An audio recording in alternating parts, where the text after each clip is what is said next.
좋아하십니까? 흔히 말하는 유행가 잘 부르세요? 예배 시간에 무슨 유행가 하시겠지만 때로 이 대중가요도 그 가사 내용이 마음에 와 닿는 것이 있습니다. 감동을 주는 가사가 있다는 것인데요. 이 노래 한 번쯤 들어보셨는지 모르겠습니다. 사랑을 위하여 라는 제목의 노래인데 그 처음 부분을 생략하고 이런 내용의 가사입니다. 하루를 살아도 행복할 수 있다면 나는 그 길을 택하고 싶다. 세상이 우리를 힘들게 하여도 우리들은 변하지 않아. 너를 사랑하기에 저 하늘 끝에 마지막 남은 진실 하나로 오래 두어도 진정 변하지 않는 사랑으로 남게 해주오. 불러드리지 못하는 것이 아쉬운 일이지만 가사의 내용이 참 아름답지 않습니까? 특히 저는 이 부분이 감동이 됩니다. 세상이 우리를 힘들게 하여도 우리들은 변하지 않아.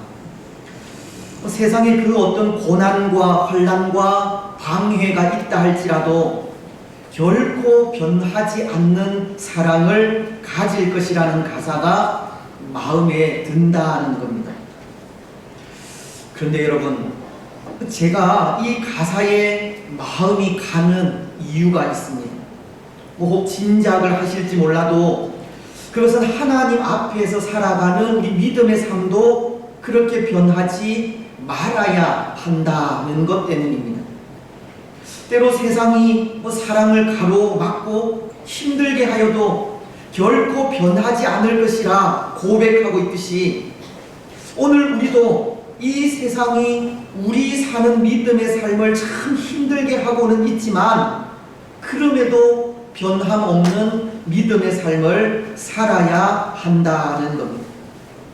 우리 또한 하나님을 향한 변함없는 사랑을 가져야 합니다. 하지만 오늘 우리는 그런 것 같습니다. 세상이 주는 고난과 아픔을 힘들어 할 때가 많은 것 같습니다. 세상이 주는 고통에 절망하기도 하고 세상 사람들과의 관계 때문에 상처를 받기도 하며 세상 속에서 겪는 아픔으로 낭망하여 울 때도 있는 것 같습니다. 위기를 당한 세상이 갈 길을 잃고 흔들릴 때 마치 우리 믿음의 삶도 위기를 당한 것처럼 방황하며 흔들리기도 하는 겁니다. 그런데 여러분, 사실 이 세상이 주는 두려움, 세상이 주는 고통은 아무것도 아닙니다. 세상이 주는 고통은 하나님께서 주시는 고통에 비해 아무것도 아니라는 겁니다. 이전에도 한번 예를 든 적이 있는데요. 아메리카 인디안 선교사로서 29세의 나이에 이 폐결핵으로 요절한 데이빗 브레이너드라는 이 선교사가 그의 일기를 통해 이런 고백을 하였습니다. 나를 두렵게 한 것은 인디언들 속에서 교제할 친구가 없이 외롭게 산 것이 아니다. 나를 절망하게 한 것은 내가 옥수수죽을 먹고 딱딱한 빵을 먹은 것도 아니다. 나를 고통스럽게 한 것은 푹신한 침대가 없이 집더미 속에서 잔 것도 아니고 사나운 짐승들이 나를 잡아 먹을 듯이 울부짖은 것도 아니다. 나를 가장 고통스럽게 한 것은 하나님께서 내게 얼굴을 감추고 계신 듯한 것을 느낄 때였고, 나를 가장 두렵게 한 것은 도우시는 하나님의 손길을 깨닫지 못한 때였다. 내 생에 그때만큼 이 절망적인 때는 없었다. 최고의 인디안 선교사라 불린 이 데이빗 브레이너드는 마치 하나님께서 얼굴을 감추고 있는 듯한 때, 하나님의 도우심을 느끼지 못하는 때, 하나님께서 침묵하시는 것 같은 그때가 가장 고통스러웠고 두려웠으며 절망적이었다라고 한 것입니다. 이것은 세상이 주는 고통은 하나님께서 주시는 고통에 비하면 아무것도 아니라는 것을 말하는 겁니다. 찬송가 70장도 그런 의미의 가사를 기록하고 있지 않습니까? 2절 가사인데요. 이방인 떠들고 나라들 모여서 진동하나 우리 주 목소리 한 번만 바라면 천하의 모든 것 망하겠네.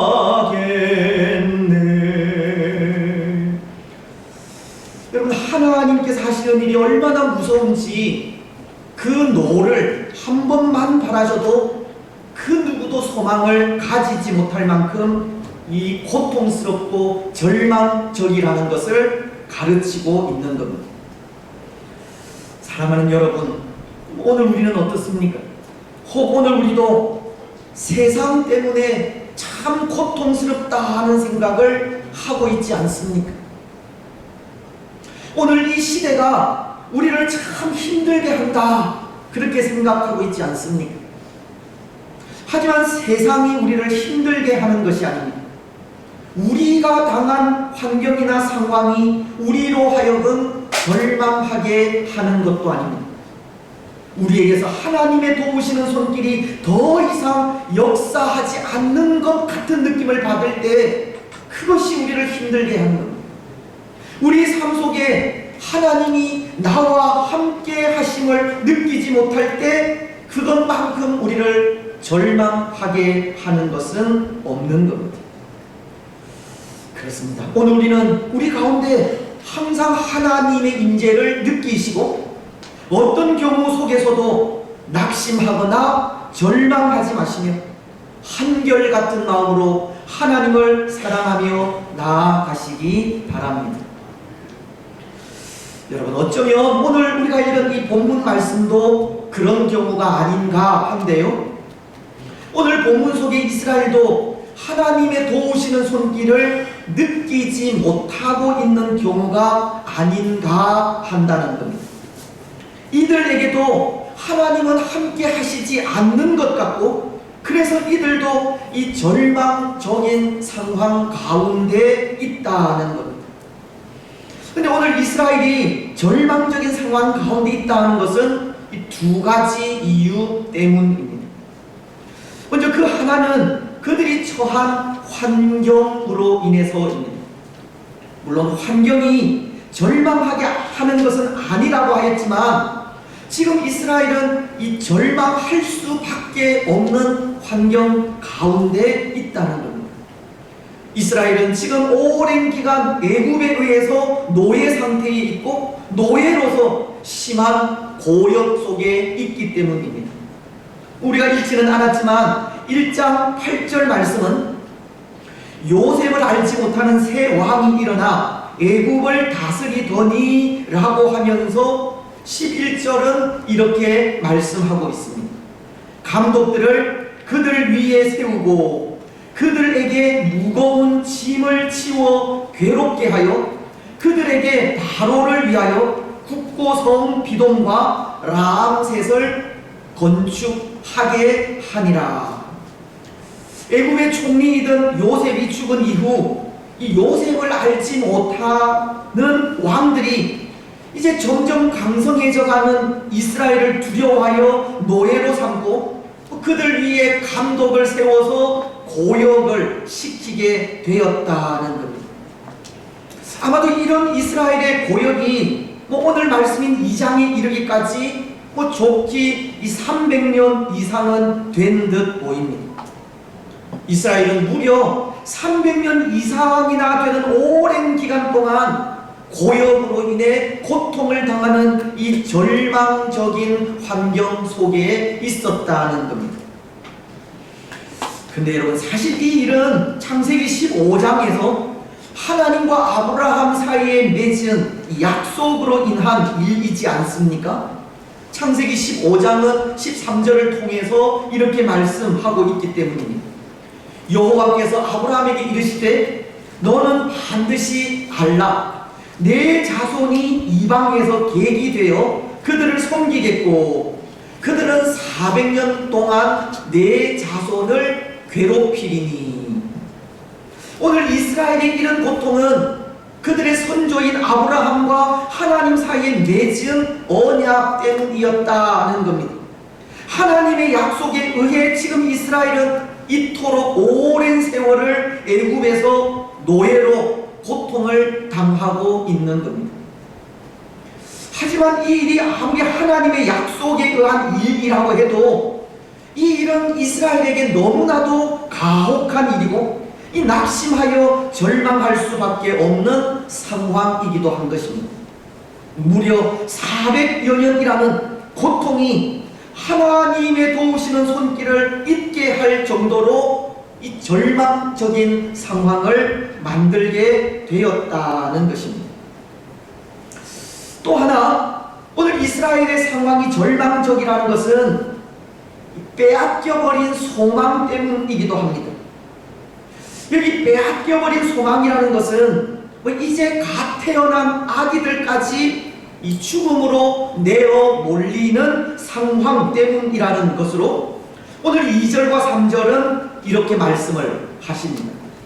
그 여자가 임신하여 아들을 낳으니 그가 잘생긴 것을 보고 3달 동안 그를 숨겼으나 더 숨길 수가 없게 되매 그를 위하여 갈대 상자를 가져다가 역청과 나무진을 칠하고 아기를 거기에 담아 나일 강가 갈대 사이에 두고. 이 레위 가족 중 한 사람이 결혼을 하여 아기를 낳았지만 그 아기를 키울 수가 없어서 강가에 버리게 되었습니다. 왜냐하면 출애굽기 1장 22절을 보면 이스라엘 민족이 강성해지는 것을 두려워한 애굽의 바로가 이 아들이 태어나면 나일강에 던져 죽이라는 명령을 하였기 때문입니다. 말씀은 이렇게 기록하고 있지 않습니까? 그러므로 바로가 그의 모든 백성에게 명령하여 이르되 아들이 태어나거든 너희는 그를 나일강에 던지고 딸이거든 살려두라 하였더라. 그래서 레위 가족 중 한 사람이 결혼을 하고 아들을 낳았지만 3달 동안을 숨겨 키우고서는 더 이상 숨길 수가 없어 그 아들을 상자에 담아 갈대 사이에 버리고 말았던 것입니다. 지금 이스라엘은 어린 아기들까지 죽음으로 내어 몰리는 그런 상황이라는 겁니다. 여러분, 여기 어디에서 소망이라 하는 것을 발견할 수 있겠습니까? 그래도 이런 절망적인 상황 속에 아기가 태어난다는 것은 분명 소망이라 할 수 있는데요. 그 소망마저 사라지게 하는 현실이 지금 이스라엘의 상황입니다. 사사기서 13장을 보면 블레셋이 이스라엘을 40년 동안 억압하던 때가 있었습니다. 때로 그 시대를 오늘 본문의 상황과도 같이 이 절망적인 시대라 부를 수 있을 것 같은데요. 근데 그 절망적인 시대에 아기를 잉태하지 못해 더 큰 고통 속에 있던 한 여인이 있었습니다. 근데 하루는 그녀에게 하나님의 사자가 찾아와 아들을 낳을 것이라는 예언을 합니다. 그리고는 그 아들이 이스라엘의 구원자가 될 것이라고 하면서 아기가 나거든 머리에 삭도를 대지 말고 부정한 것을 만지지도 먹지도 말며 독주를 피하게 하라라고 합니다. 여러분, 이 아기가 누구인지 아시겠습니까? 예, 삼손입니다. 하나님의 사자는 아기를 낳지 못해 소망 없이 살아가는 삼손의 어머니에게 찾아와 아들이 태어날 것을 예언한 것이고 그것도 그 아들이 이스라엘의 구원자가 될 것이라 예언한 것입니다. 여러분, 이 예언이 아기를 잉태하지 못하는 여인에게 얼마나 큰 소망이겠습니까? 또 구원자가 없어 절망 속에 있던, 그래서 고통을 당하던 이스라엘에게도 얼마나 큰 소망이 되었겠습니까? 한 아들의 탄생은 절망적인 시대에 있어서도, 또 아들을 구하는 한 여인에게 있어서도 소망이라는 겁니다. 하지만 오늘 이스라엘은 그렇게 소망인 아들을 강가에 버렸으니 대체 어디에서 소망을 발견할 수 있겠느냐는 겁니다. 이스라엘은 모든 소망을 잃은 이 절망적인 상황 가운데 있는 겁니다. 오늘 이스라엘은 하나님의 도우시는 손길마저 떠난 듯 보이는 절망 가운데 있다는 것입니다. 그런데 여러분, 어떤 의미에서 오늘 우리가 사는 이 시대도 그런 것이 아닌가 하는 생각이 듭니다. 오늘 우리가 사는 이 시대도 절망적인 상황이라는 겁니다. 어떤 면에서이겠습니까? 오늘 이 시대가 절망적인 상황의 시대라면 어떤 면에서이겠습니까? 오늘 이스라엘이 오랜 기간 동안 애굽의 노예 상태에서 벗어나지 못하고 있다면, 오늘 우리는 사탄이 지배하는 세상 속에서 오랜 기간 지배당하고 있는 상황이기에 절망적이라 할 수 있는 겁니다. 오늘 우리가 죄의 노예 상태로 사탄이 이끄는 대로 움직이고 있다면 그렇다는 것입니다. 에베소서는 4장 22절로 24절을 통해 이렇게 말씀하시지 않습니까? 너희는 유혹의 욕심을 따라 썩어져가는 구습을 따르는 옛사람을 벗어버리고 오직 너희의 심령이 새롭게 되어 하나님을 따라 의와 진리의 거룩함으로 지으심을 받은 새 사람을 입으라.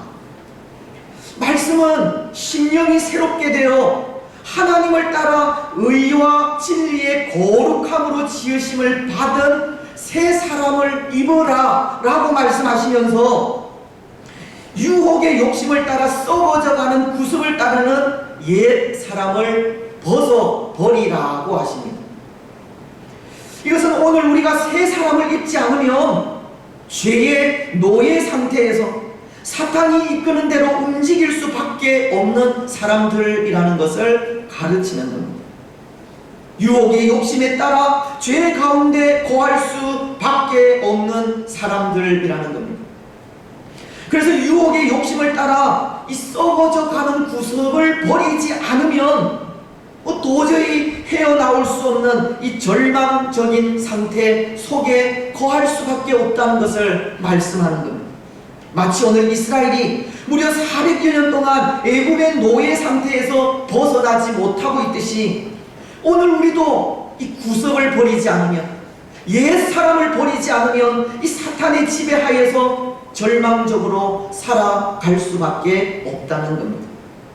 더군다나 오늘 우리가 새 사람을 입은 하나님의 사람으로서 때로 죄 가운데 빠져 도무지 헤어나오지 못하는 상태에 있다면 그것은 하나님의 임재를 느끼지 못하는 것 이상으로 이 절망적인 상황이 되는 겁니다.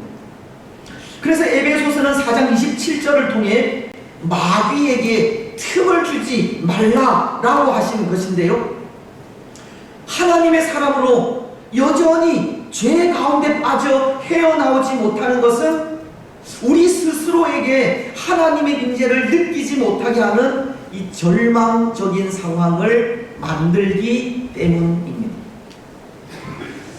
여러분, 어떻습니까? 오늘 우리는 사탄이 우리를 틈타지 못하도록 항상 깨어 있습니까? 날마다 우리 심령을 새롭게 하여 의와 진리의 사람으로 거룩하게 변화되어 가고 있습니까? 그렇게 하지 않으면 죄 가운데에서 하나님의 임재를 느끼지 못하는 이 절망적인 상황이 된다는 겁니다. 여러분, 오늘 우리는 날마다 우리 심령을 새롭게 하여 의와 진리의 사람으로 거룩하게 변화되어 가시기를 바랍니다. 구습을 따르는 옛 사람을 벗어버리시기 바랍니다. 사탄이 우리를 틈타지 못하도록 항상 깨어 경성하시고 기도하시기 바랍니다. 그래서 그 삶을 통해 절망적인 삶이 아니라 소망의 삶을 살아가시기 바랍니다. 그런데 여러분, 어디 그것뿐입니까? 오늘 우리의 상황이 절망적이라는 것이 사탄의 지배하에 죄 가운데 거하는 그것뿐이냐는 것입니다. 오늘 이스라엘이 이 소망인 한 아들을 나일강에 버려 이 절망에 빠져 있다면, 오늘 우리도 한 아들의 부재가 우리를 절망으로 이끌고 있습니다. 여러분, 한 아들의 부재라는 것이 무엇을 이야기하겠습니까? 오늘 이 시대가 하나님의 아들이신 예수님을 잃어가고 있다는 겁니다. 구원자이시오 소망이신 예수님을 잃어가고 있는 것이 절망이라는 겁니다. 여러분, 그렇지 않습니까? 예수님은 구원자로서 세상의 유일한 소망이십니다. 베드로전서는 1장 3절을 통해 이렇게 말씀하십니다. 우리 주 예수 그리스도의 아버지 하나님을 찬송하리로다. 그의 많으신 긍휼대로 예수 그리스도를 죽은 자 가운데서 부활하게 하심으로 말미암아 우리를 거듭나게 하사 산 소망이 있게 하시며, 예수님은 죽은 자 가운데서 부활하심으로 우리를 거듭나게 하셨고 우리에게 산 소망을 주신 소망의 주이십니다. 죽은 자 가운데서 부활하신 예수님을 믿을 때 우리에게도 영생의 소망, 영원히 사는 소망이 주어지는 것입니다. 근데 오늘 세상은 소망이신 예수님을 잃어가고 있는 겁니다. 소망이신 예수님을 멀리하고 있습니다. 세상은 이제 더 이상 하나님의 역사가 없다고 하면서 예수님께 소망을 두지 않습니다. 하나님의 도우시는 손길이 이제 더 이상 필요 없다고 하면서 예수님을 믿으려 하지 않으려 한다는 겁니다. 오늘 이 시대 사람들은 예수님을 떠나가고 잊어가며 외면하고 있는 겁니다. 여러분, 오늘 우리가 사는 시대가 바로 이런 시대입니다. 소망이신 예수님을 멀리하는 시대이고 예수님을 떠나는 시대이며 예수님을 믿지 않는 시대입니다. 그래서 오늘 이 시대가 절망적인 시대라는 겁니다. 그럼에도 우리의 유일한 소망은 예수님이시지만 예수님을 잃어가는 것이 절망이라는 겁니다. 근데 여러분, 오늘 우리의 상황이 이렇듯 이 사탄의 지배하에 예수님을 떠나는 삶을 통해 절망적으로 보이기는 하지만 그럼에도 소망 가운데 거할 수 있습니다. 소망의 삶을 살아갈 수 있다는 겁니다.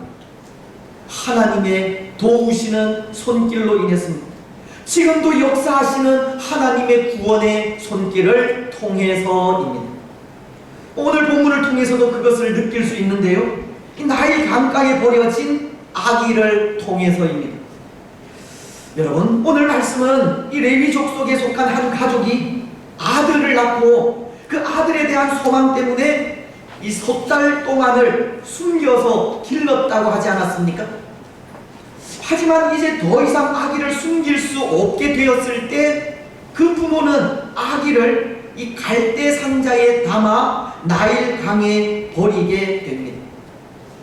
그런데 마침 이 나일 강가로 목욕을 하러 나온 바로의 딸, 즉 애굽의 공주가 이 상자 속의 아기를 발견하고서는 그 아기가 히브리인의 아기임을 알면서도 그를 불쌍히 여겨 유모를 구하게 합니다. 그리고는 그 곁에서 이 모든 일을 지켜보던 아기의 누나를 통해서 아기를 낳은 어머니가 유모가 되고 이후에 공주의 아들로서 이 모세라는 이름으로 애굽의 궁전에서 자라게 되는 겁니다. 여러분, 오늘 이런 장면의 모습에서 하나님의 구원의 그런 손길을 느낄 수 있다면 어떤 모습을 통해서이겠습니까? 그렇게 절망적인 상황 가운데 있던 아기가 건져 구원을 받는 장면으로 인해서입니다.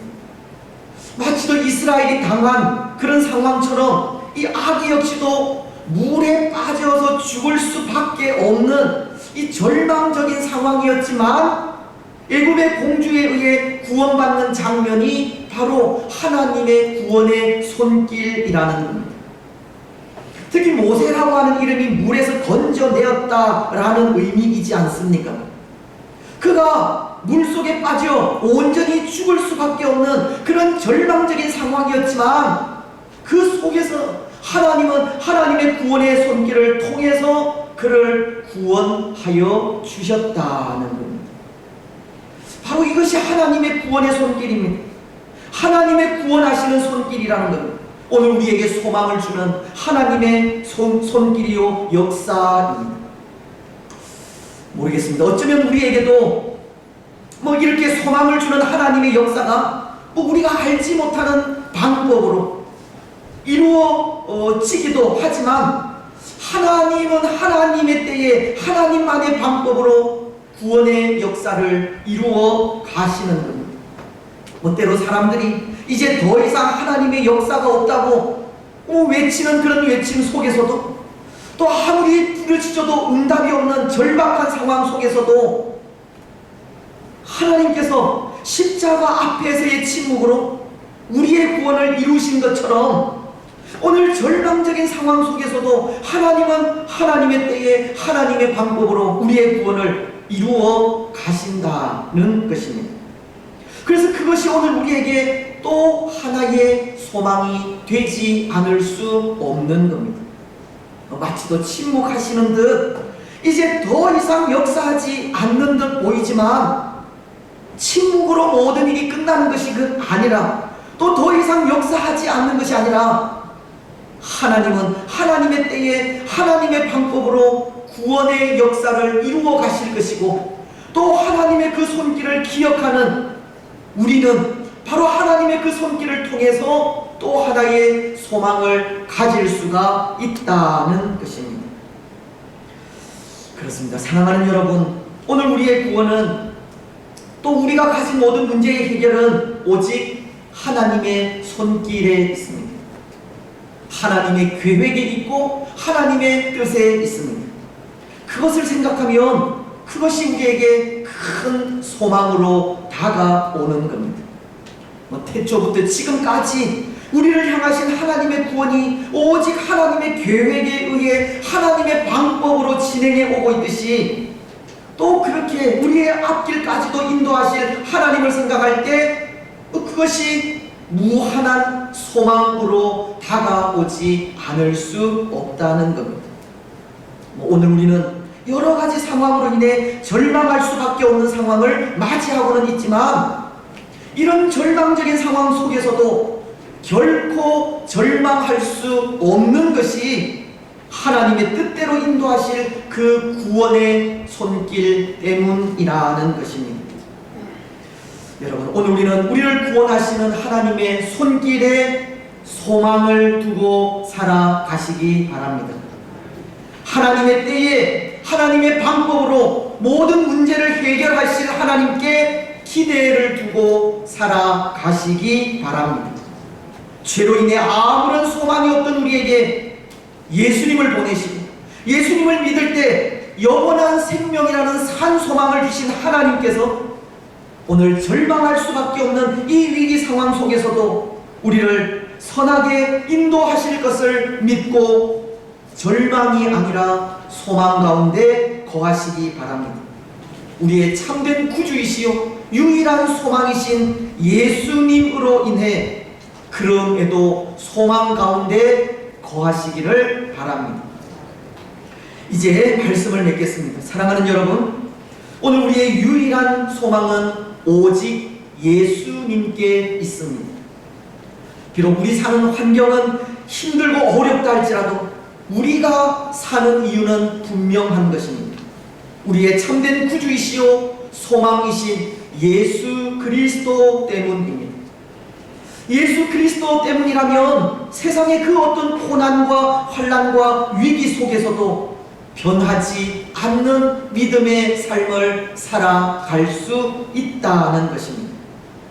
예수 그리스도 안에서 항상 기뻐할 수 있고 예수 그리스도 안에서 쉬지 않고 기도할 수 있으며 예수 그리스도 안에서 범사에 감사할 수 있습니다. 특별히 우리는 다음 주일 맥주 감사 주일을 지키게 되는데요.